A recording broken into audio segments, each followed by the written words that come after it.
Olha só que ideia! E se existisse um manual de instruções para a vida?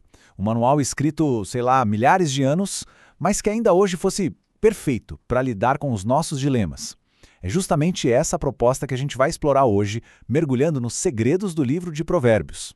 Imaginem ter um guia prático para os grandes desafios da vida: carreira, relacionamentos, grana, as emoções.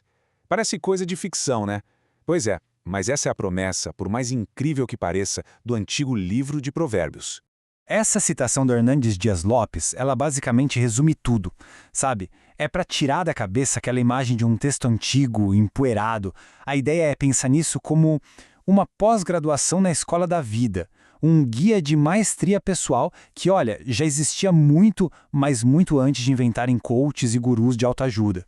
Mas o que faz o livro de Provérbios ser tão poderoso é que ele é muito, muito prático. Ele não fica viajando em teorias abstratas, não. Ele vai direto ao ponto.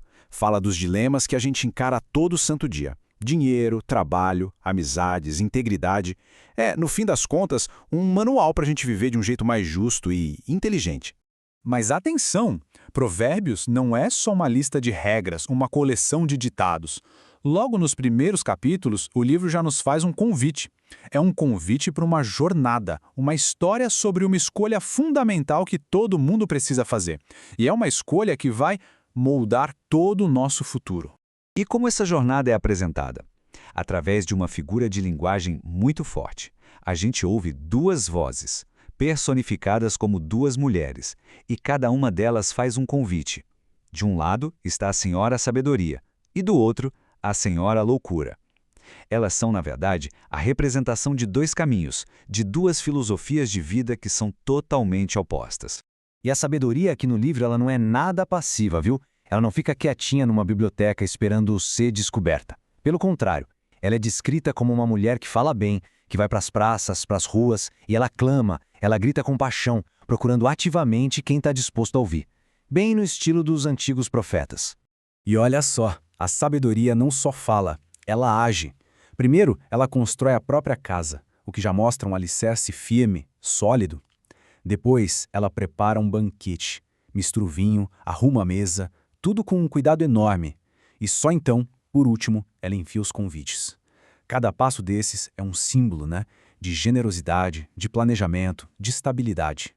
O contraste entre as duas não podia ser mais claro, né? De um lado, a gente tem a sabedoria que constrói, que oferece um caminho de vida, de honra. Do outro lado, a loucura que seduz com prazeres que evaporam e que levam para a ruína. A escolha parece simples, né? Um banquete que alimenta a alma ou uma armadilha que a destrói. Tá, mas então, qual é a chave para ter acesso a essa tal sabedoria? O livro apresenta uma base, um ponto de partida para todo o resto. O conceito central é o que a Bíblia chama de temor do Senhor. E aqui é muito importante entender o que isso quer dizer. Não se trata de ter medo, de sentir pavor. As fontes descrevem isso como uma reverência profunda, um respeito que nos coloca em harmonia com uma ordem moral que existe no universo. Pensa naquele respeito que um filho tem por um pai que ama e admira, sabe? Não é o medo de castigo. E esse versículo é tipo a frase-chave do livro. Ela se repete várias vezes. A grande ideia aqui é que a verdadeira sabedoria não começa com a nossa própria inteligência, nem com o acúmulo de um monte de informação. Ela começa com essa atitude de humildade e respeito diante de algo que é maior que a gente.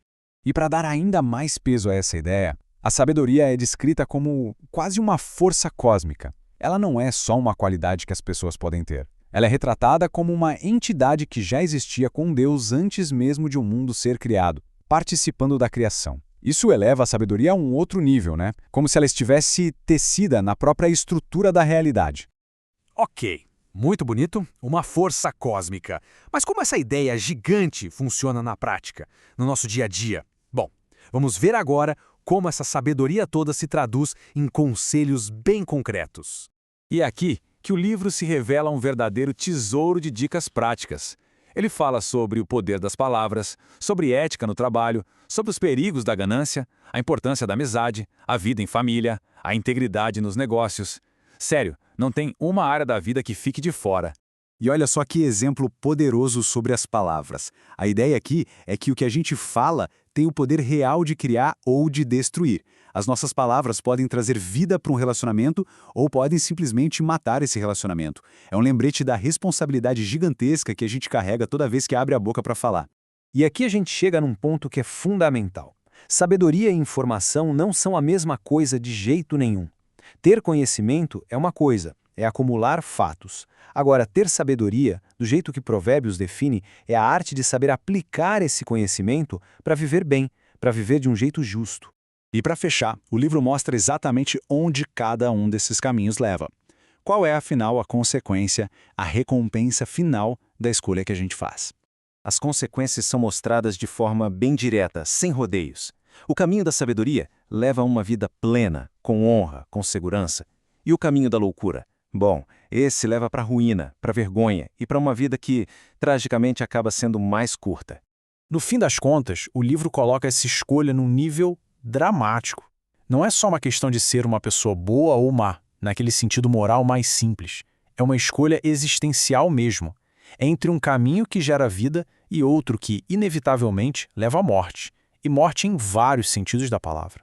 Isso tudo nos deixa com uma pergunta que é essencial para os nossos tempos, né? Numa era de excesso de informação, em que a gente é bombardeado por dados e opiniões o tempo todo, como é que se distingue o que é só ruído do que a sabedoria de verdade? Talvez a grande lição de Provérbios seja essa, que a resposta não está em consumir ainda mais conteúdo, mas sim em cultivar uma perspectiva totalmente diferente sobre a vida.